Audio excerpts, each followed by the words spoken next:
Muraho neza nshuti muri Kristo, ndabaramukije. Mazina nitwa Iragaba Muyobozi Victor. Nishimiye kuganira namwe ijambo ry'Imana. Kandi ijambo ry'Imana mu gitabo cya Yeremiya, Bibiliya ivuga ngo rigira imbaraga zo gukora icyo Imana yaritumye, kandi ngo rikagira imbaraga zo gukora ubushake bwaryo. Ijambo ry'Imana ryikubise mu mitima yacu, ikiza kibigaragaza nta kindi, hazagaragara impinduka yihuse. Iyo umuntu yararimo genda mu buzima bwe busanzwe agahura n'ijambo ry'Imana, uhura naryo barimo babwiriza ku muhanda, uhura naryo bababwiriza kuri telefone, uhura naryo bababwiriza kuri radiyo. Igihe cyose wogirirwa amahirwe yo guhura n'ijambo ry'Imana, ikintu kiza gikoreka mu bugingo bwawe gusa ni kimwe: hazakoreka gusa guhinduka.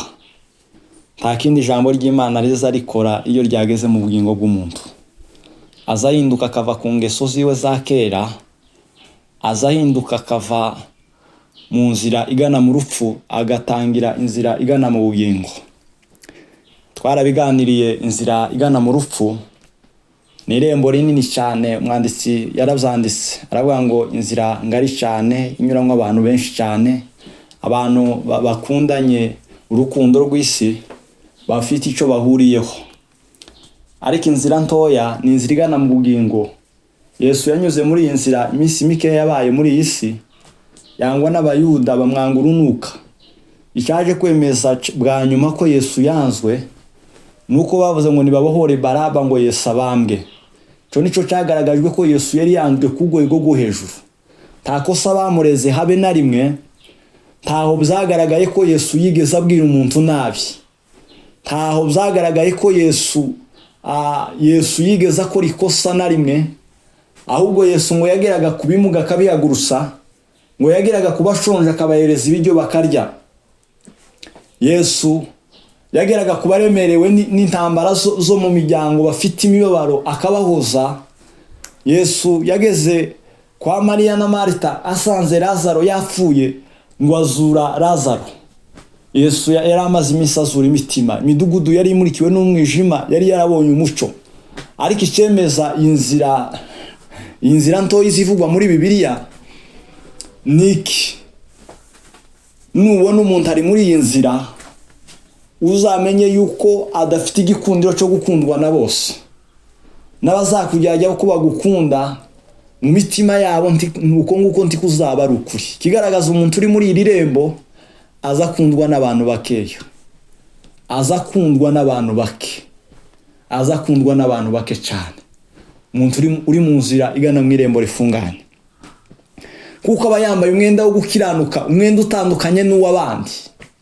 Abantu bari muri iri rembo rifunganye, inzira igana mu bugingo, baza bagira inshuti nkeya. Icyo nicyo kimenyetso kizakwereka ko uri muri iri rembo, uzagira inshuti nkeya, kandi abantu bazakwanga ntacyo baguhora. Bibiliya ivuga ngo nibabanga ngo muzamenye ko ari jewe babanjije kwanga.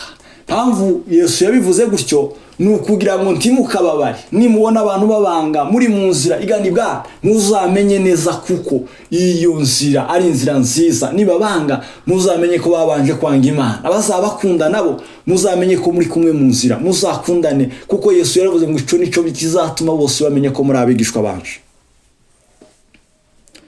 Ubutuma ndimo mbwiriza, ndimo ndabwira abantu cyane kwita ku maso y'Imana kuruta kwita ku maso y'abantu. Nicyo ndimo ntindaho. Abantu benshi haleluya, abantu benshi barimo barakorera amaso y'abantu batabizi. Kizakwereka kuri mukorera amaso y'abantu nuko uzishimira gukiranuka aho amaso y'abantu akureba, ariko mwibanga hariya ijisho ry'Imana riba ririmo rikureba, ntukiranuke.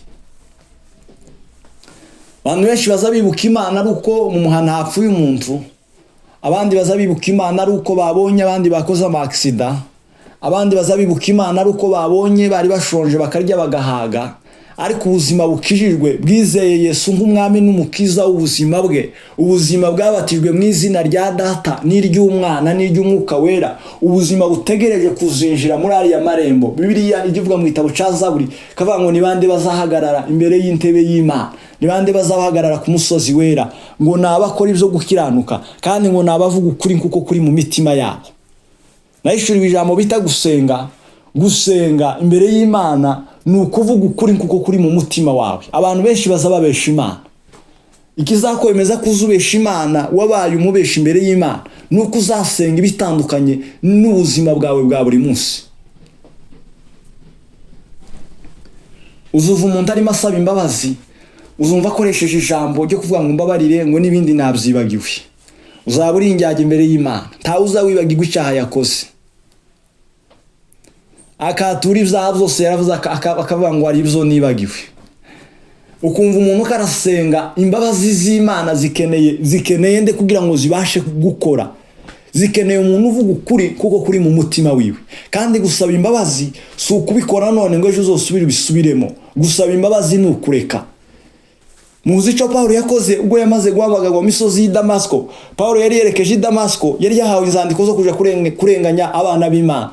Abavugaga izina rya Yesu Pawulo yari yamashije kuko yari azi ko arimo akorera Imana.